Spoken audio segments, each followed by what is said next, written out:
Hola, sé bienvenido o bienvenido a otro video de fisiología animal comparada. Ahora hablaremos de receptores sensoriales. ¿Qué es un receptor sensorial? El sistema nervioso es un mecanismo de respuesta al ambiente. Para responder, capta información del exterior, la integra para tomar decisiones y emite instrucciones para la ejecución de las respuestas. Este circuito se conoce como arco reflejo. Las estructuras que ejecutan las respuestas son denominadas genéricamente efectores, y las estructuras por las que ingresa la información al circuito se denominan receptores sensoriales. El sistema nervioso trabaja con señales eléctricas, y por lo tanto, un receptor sensorial es una estructura capaz de transformar distintos tipos de energía en un código de señales eléctricas que puedan viajar a través del sistema nervioso. Toma en cuenta que no todos los receptores sensoriales están ligados al sistema nervioso. Los que lo están transforman los estímulos que reciben en pulsos eléctricos que viajan por las fibras aferentes hasta los centros de integración nerviosa. Algunos receptores que podemos considerar endocrinos liberan mensajeros que actúan como hormonas sobre una variedad de células blanco y producen distintas respuestas según el tipo celular que se estimule. En los animales, la mayor diversidad de receptores sensoriales, o al menos los mejor conocidos, están ligados al sistema nervioso y por lo tanto convierten los distintos tipos de estímulo ambiental en eventos eléctricos en la membrana celular. Físicamente, los receptores sensoriales son estructuras de dos tipos posibles. El tipo más sencillo son prolongaciones de la misma neurona aferente, que tiene en su membrana celular el mecanismo de transducción. Este tipo es llamado terminal nerviosa libre. El estímulo genera en la membrana una respuesta eléctrica local que se propaga a distancias muy cortas como un potencial graduado. Cuando este potencial generador alcanza la región del axón donde hay canales dependientes de voltaje, genera un potencial de acción que se transmite rápidamente hasta el sistema nervioso central y se propaga a otras neuronas a través de sinapsis. Algunos receptores son terminaciones nerviosas que tienen estructuras adicionales para modificar la captación de los estímulos. El ejemplo clásico son los corpúsculos de Pacini, que tienen una serie de capas de tejido conjuntivo alrededor de la terminal nerviosa. Son conocidos como terminales nerviosas encapsuladas, pero su mecanismo de acción es básicamente el mismo que el de las terminales nerviosas libres. El segundo tipo de receptor sensorial son las células especializadas.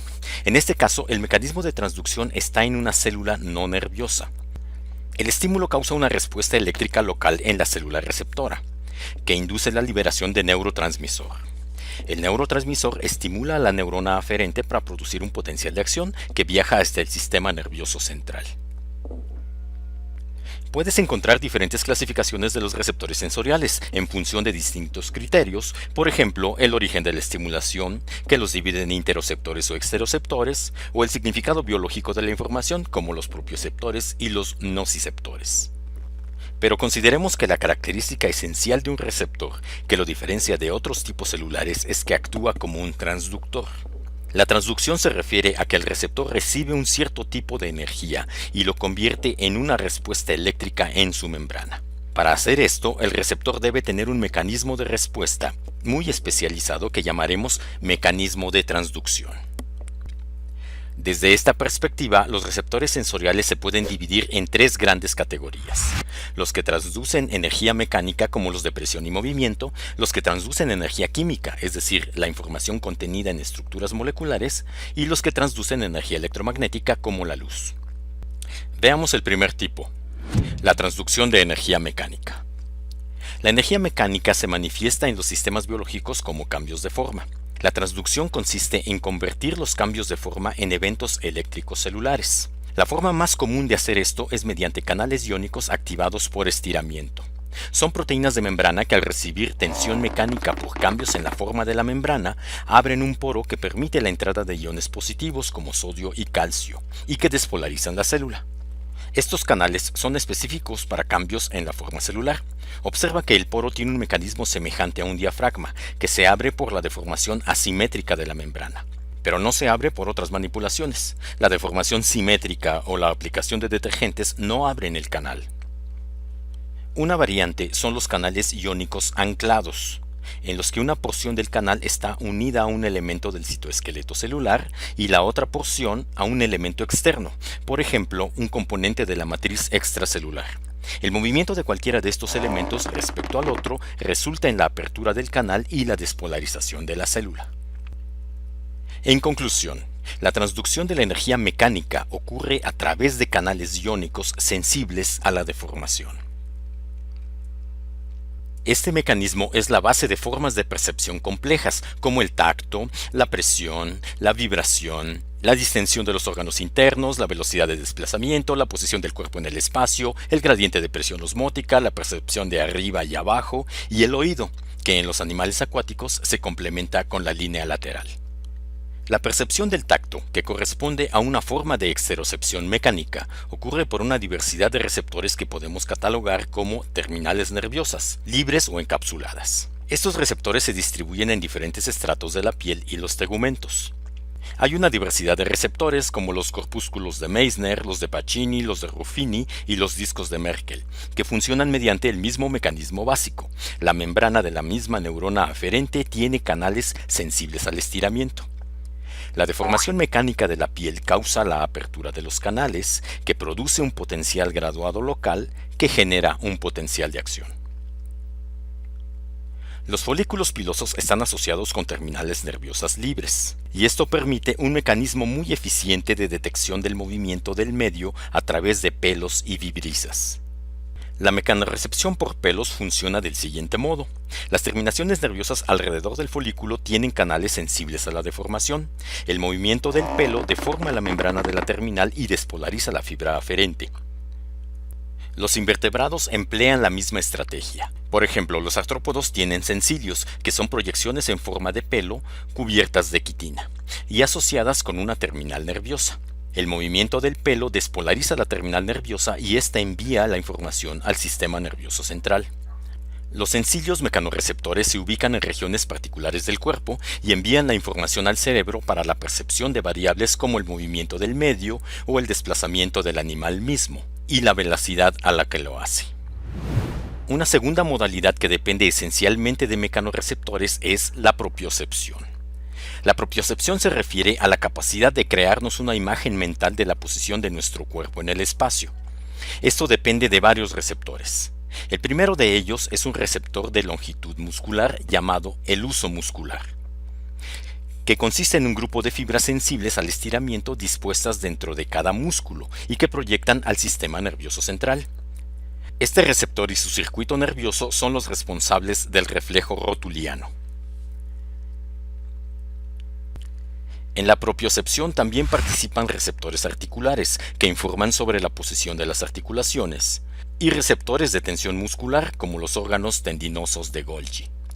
El receptor propioceptivo más importante en los invertebrados es el órgano cordotonal, que se encuentra principalmente en las articulaciones y es sensible a los cambios de posición. En esta figura, los puntos cafés muestran la posición de los órganos cordotonales principales en una mosca de la fruta. Los órganos cordotonales son arreglos de una o varias unidades receptoras conocidas como escolopidios. Cada escolopidio contiene una neurona sensitiva.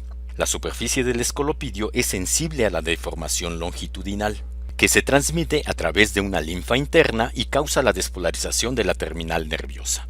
Los órganos cordotonales están dispuestos de tal modo que perciben los cambios de posición de las articulaciones y los cambios de longitud de los músculos. La última forma de propiocepción, que también depende de mecanorreceptores, es la detección de la atracción gravitacional terrestre, que determina la percepción de arriba y abajo relativos a cada individuo según su posición respecto al centro del planeta. La estructura genérica para detectar la posición del cuerpo en el espacio es el estatocisto. Consiste en un pequeño cuerpo sólido de cristales calcáreos llamado estatolito, contenido dentro de una estructura esférica llena de líquido y rodeado por células sensoriales. Estas células tienen un mecanismo de transducción de energía mecánica basado en el movimiento de cilios apicales. Los cilios tienen canales anclados, que se abren cuando un cilio cambia de posición respecto a los demás. Esto despolariza la célula, y cada célula ciliada descarga hacia el cerebro a través de una fibra independiente.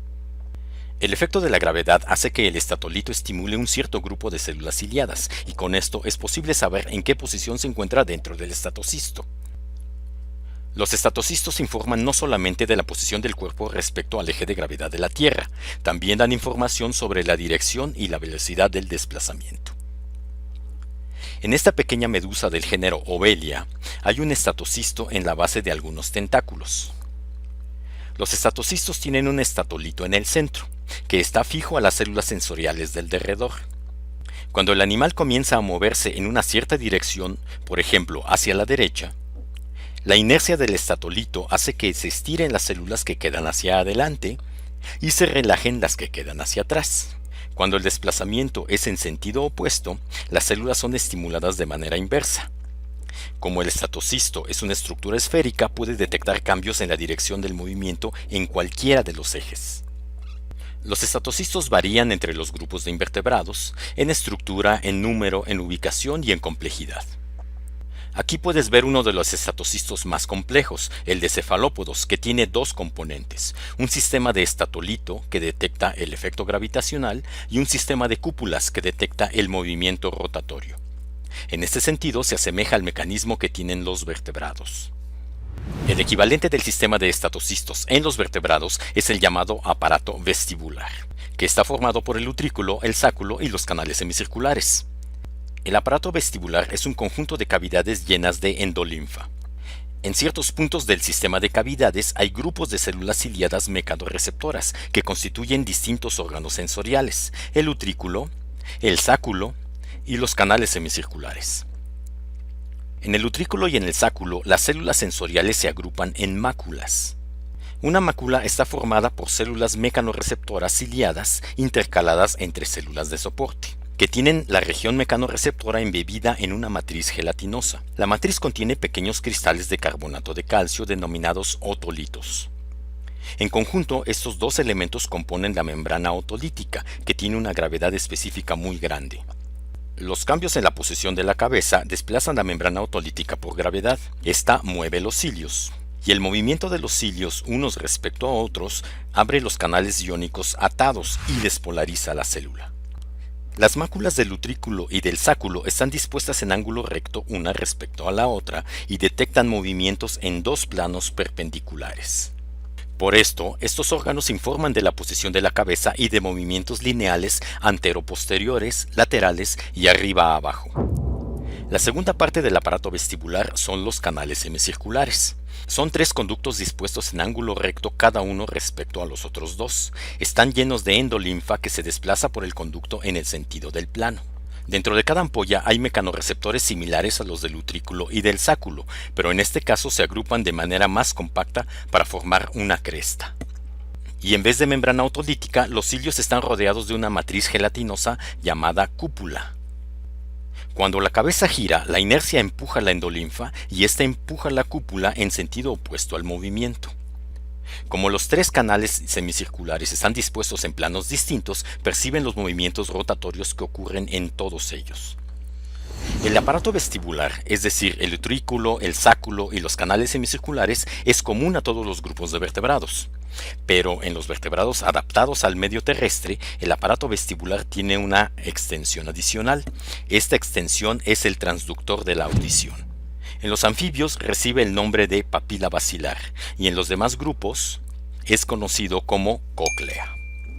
Esta figura representa la estructura del oído interno de un mamífero. En la región más profunda está el grupo de conductos que forma el aparato vestibular, y como una extensión de este, hay una estructura enroscada en espiral que es conocida como cóclea. Dentro de la cóclea hay células sensoriales organizadas en un complejo llamado el órgano de Corti. Los receptores del órgano de Corti son mecanorreceptores, es decir, el sonido es captado como un evento mecánico, y es el cerebro el que lo interpreta como sonido. Recordemos que el sonido es producido por la compresión mecánica de las partículas de aire, que se empujan unas a otras para crear regiones de compresión y rarefacción, que se van propagando a través de la masa de partículas. Las ondas de compresión de baja frecuencia son interpretadas como sonidos graves y las de alta frecuencia como sonidos agudos. Entonces, el sonido producido por un emisor consiste en ondas de compresión de aire que son transducidas a señales nerviosas por la cóclea y el órgano de Corti. La transducción del sonido ocurre así. Las ondas de compresión de aire se propagan dentro del conducto auditivo, hasta chocar con una membrana delgada y elástica que ocluye completamente el conducto. Se llama tímpano. El tímpano vibra a la frecuencia de las ondas del aire y transmite la vibración a los tres huesecillos del oído, el martillo, el yunque y el estribo, que actúan como un sistema amplificador y transmiten la vibración a la perilinfa a través de la ventana oval. Las vibraciones se propagan por la perilinfa a lo largo de la cóclea. El órgano de Corti está situado en el centro de la cóclea. Sus mecanorreceptores se estimulan por la deformación que causa la vibración de la perilinfa. Los receptores son células ciliadas similares a las del aparato vestibular. Están dispuestos sobre una membrana basilar y sus cilios hacen contacto con la membrana tectorial. La vibración de la perilinfa se transmite a la endolinfa y esto mueve la membrana tectorial respecto a la membrana basilar. Con esto, los cilios cambian de posición, se abren los canales iónicos anclados, se despolarizan las células y envían una señal nerviosa al cerebro. La disposición en espiral de la cóclea permite tener un órgano de Corti muy largo en un volumen pequeño. Si extendiéramos la cóclea, veríamos que el órgano de Corti abarca prácticamente toda su longitud, y que cada región envía fibras nerviosas propias hacia el cerebro, que forman la rama auditiva del nervio craneal vestíbulo coclear. Cada región de la cóclea está representada en el nervio aferente. Esta disposición es importante para el reconocimiento del tono de los sonidos.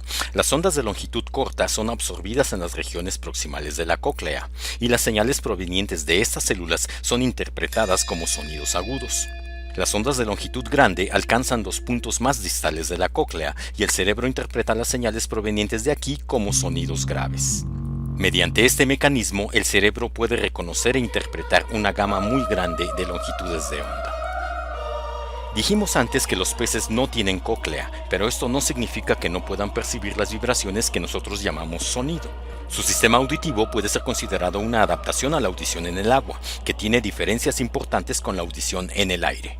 Las partículas del agua propagan el sonido básicamente de la misma manera que las del aire, pero debido a la diferencia de densidad, el sonido viaja casi 5 veces más rápido en el agua que en el aire. Esto supone una ventaja para los animales que puedan explotar esta forma de percepción. Sin embargo, la densidad del agua crea una dificultad. Cambios pequeños en la profundidad implican cambios drásticos en la presión. En el aire, la audición está basada en la vibración de la membrana timpánica, y para que esto suceda, la presión a ambos lados debe ser similar. Cambios de presión tan grandes como los que ocurren en el agua pueden romper fácilmente el tímpano. En vez de tímpano y cóclea, los peces detectan las vibraciones del agua mediante un complejo de estructuras conocido como sistema acústico lateral, que incluye parte del aparato vestibular y una serie de mecanorreceptores en la superficie corporal, que es conocida como la línea lateral. Los receptores de la línea lateral son grupos de células ciliadas similares a las del sistema vestibular, agrupadas en pequeños conjuntos llamados neuromastos. Los cilios están embebidos en una matriz gelatinosa llamada cúpula. Las vibraciones del agua empujan la cúpula y ésta mueve los cilios. El movimiento de los cilios abre canales iónicos y despolariza las células. Los neuromastos están distribuidos por todo el cuerpo.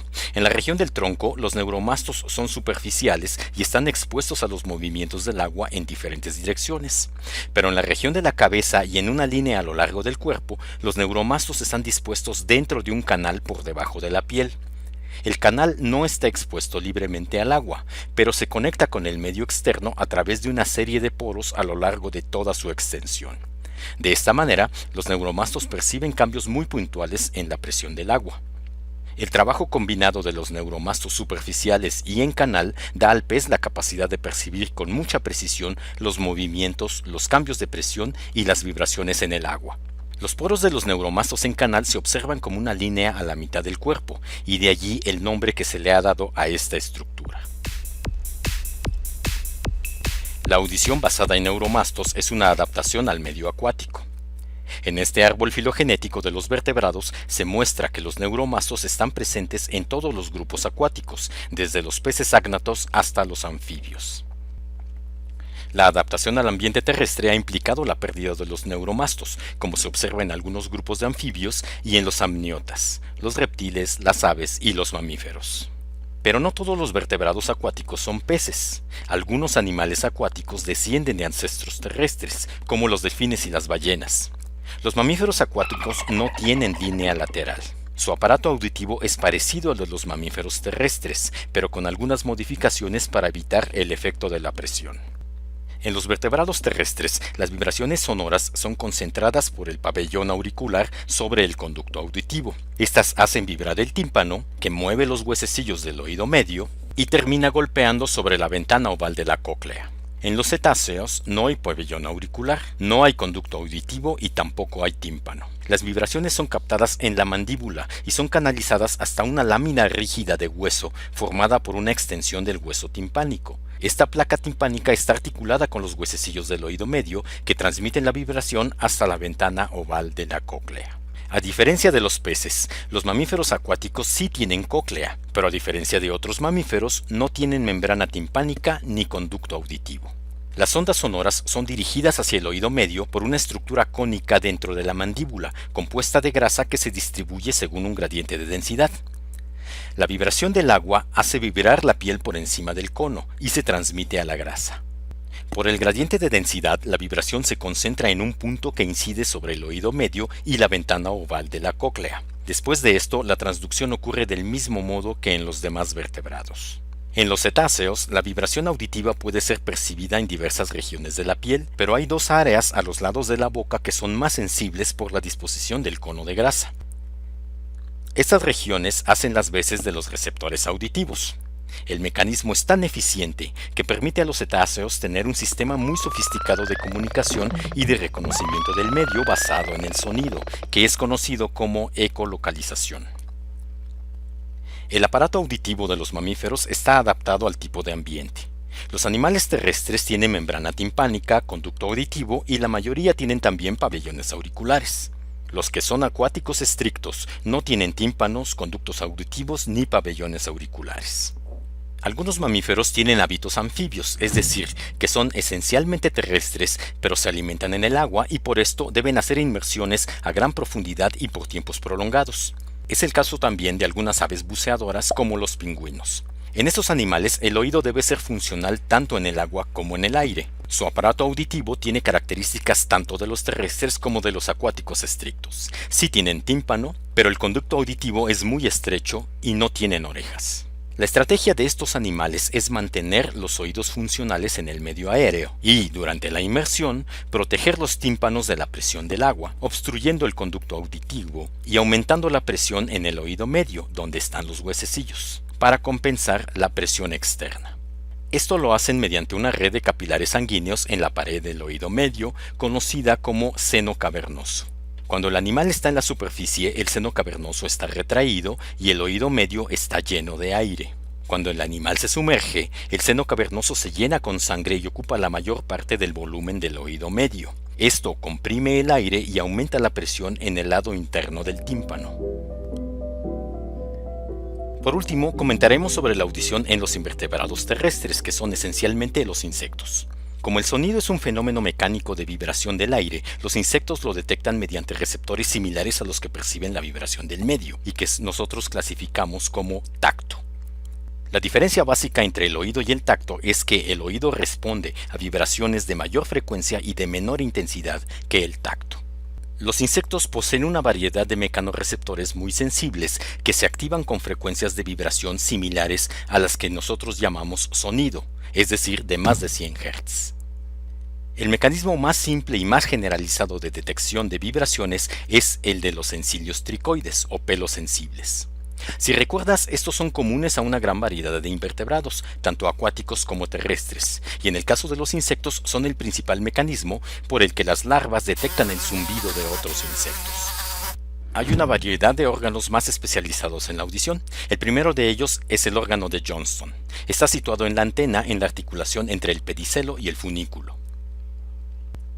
El funículo suele tener una gran cantidad de pelos o incluso una arista que se mueve por la vibración del aire y transmite el movimiento a todo el funículo. El órgano de Johnston es un arreglo de hasta 500 órganos cordotonales que responden al movimiento del funículo respecto al pedicelo. La siguiente estructura especializada son los órganos subgenuales. Estos se localizan en la parte proximal de la tibia de cada una de las patas. Los órganos subgenuales son receptores de vibración del suelo. Están formados por un septo suspendido en la hemolinfa de la pata. La vibración de la hemolinfa mueve el septo y es detectado por un arreglo de órganos cordotonales unidos al septo.